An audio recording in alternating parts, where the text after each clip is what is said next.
priced in US dollar. This is again a major advantage to the US economy because again will somehow keep perpetually the demand in the US dollar somehow forever. Now, to the political channel. This includes the United Nations and its tools such as the Security Council, and the last channel is the military channel. Again, to maintain its position, these three channels should work at the same time. Here, just basically to specify some facts in reality, that we know the USA has around 600 military bases around the world. The USA basically is controlling the Mediterranean Sea and is controlling the Indian and Ocean Sea. So, what happened after this is what's called the old gold scheme. Now, again. So as we said, this basically led to massively increase the global demand for dollar and inspired confidence in the US economy. However, again, back to after the period of 40s, 50s, 60s, basically, there was a kind of limitation to this system. What was the limitation, basically? The amount of, because the US dollar at that time was backed up by gold, the amount of dollar to be printed, it's used to be limited to the amount of gold physically held in USA. And this was a kind of limitation, and again, during the President Nixon, we observed a kind of crisis during that period. Now, later, Nixon came up with a kind of a different plan, whereby the US dollar is backed up not by gold, but by oil. So, basically, in 1973, the US government struck a deal with KSA, Kingdom of Saudi Arabia, whereby also the oil had to be paid for in dollar. Soon other members of OPEC followed. Now the US dollar is no longer backed up by gold, it's backed up by oil. And then later other commodities followed mainly. So what does that mean? This new oil for gold scheme, also known for petrodollar, was even better than dollar for gold scheme. Why? Because this is basically enforce a kind of perpetual international demand on US dollar. What does that mean? Again, simply the US economy would not default, or at least in theory the US economy would not default. Why the US economy would not default? Because again, there will always be a demand on US dollar. For instance, if Japan wants to buy crude oil, it has to buy first dollar in order to be able to buy crude oil. So this again will maintain a kind of perpetual demand in US dollar, and since the US government is controlling the printing of cash, and therefore basically even if the level of debt at the moment it's the second highest in the world after Japan, basically the financial instruments issued by the US government are considered to be risk-free, despite the fact that the leverage of the US government is very high. This is simply because there will be always demand on US dollar, and basically US government is printing or controlling the print of cash. Okay, here just to quote what Dr. Kugay from Keele University stated. This system of the US dollar acting as a global revenue currency in oil trade keeps the demand for the dollar artificially high. This enabled the US to carry out printing dollars at a price of next to nothing to fund increased military spending and consumer spending on imports. There is no theoretical limit to the amount of dollars that can be printed as long as the US has no serious challengers and other states have confidence in the US dollar, the system functions.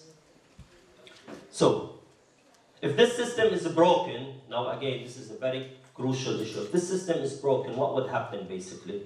Then again, a lot of dollars that already printed basically will flow back to the USA. And what will happen here? This would create hyperinflation, high interest rates, and massive job losses. So what does that mean? Basically, it would, in essence, spell the end of the US as we know it at the moment. Therefore, it should be fairly obvious why the Middle East is so important to USA. Now, again, addition, if we see the EIA estimation, they stated clearly that almost 55% of global oil proved reserve, we're talking here about proved reserve, is concentrated in the Middle East. And basically around 70% of the proved oil reserve is in OPEC countries, which make the region quite essential and of strategic importance to the United States of America.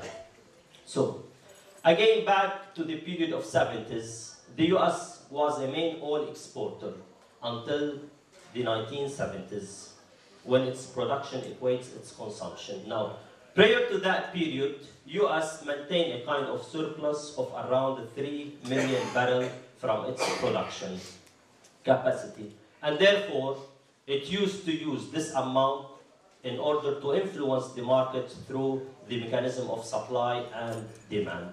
Now, after the period of, or after 1970, the US has lost this feature. Why it lost this feature? Because basically it started consuming more than it produced. Once this, again, role is lost, it's somehow forwarded to OPEC and particularly to Kingdom of Saudi Arabia. For instance, here we quote what the ministry, or former Saudi Arabian ministry said, Ahmed Zaki al-Yamani, to destroy other OPEC nations, we use our full production capacity, and to destroy the economies of consumption countries, we reduce our production rates. Now, however, the control of oil supply and the prices is the main, again, important issues to the US national security. The control, again, is evident by the private correspondence between the US Foreign Minister and the US Energy Minister. Now, let's talk about the situation at the moment. Currently, due to the crash of oil prices, the US is the main winner, while oil producers, particularly Gulf countries, are the main losers. Why? Let's just look at some of the calculations we have. For instance, revenue represents about 90% from Saudi exports and about 80% from its budget income, while this percentage is 50, 47, and 40% for Russia, Iran, Venezuela, respectively. The US is importing about 7 million barrels per day, and a decrease from $120 to around $30 per barrel would lead to a saving of about $630 million per day to the US economy. Okay? This also, again, it's not just saving, this again stimulates the recovery of the US economy. Okay? If the production level to the Gulf countries is around 17 million per barrel, this means around 1.53 billion is lost per day. 1.53 billion is lost per day. So, based on average price of 100 per barrel, companies invested billions in this field. Of course, in this field and on shale oil and sandstone oil. Now, the break-even for unconventional, such as shale oil, extracting is between 45 and 50. And thanks for the advanced technology, because at the beginning it was at about 80, 100, and now with the advance of the technology is dropping significantly. With a price of around 39, we're talking about price of barrel, the production of unconventional oil becomes unprofitable. The slump of oil prices in this way would damage the economies of US enemies, mainly Russia, and again some other countries such as Venezuela and Iran, and of course motivates the recovery of the global economy. Now, the direct impact of the slump in oil prices is the change in the power in Venezuela. However, the surprise was that the Russian economy is not crashing. because estimation was if the price of oil drops to the level of 50, then most probably the economy of Russia would crash. Remember, oil prices maintain the level of around 50 for some good period of time before dropping again to around 30.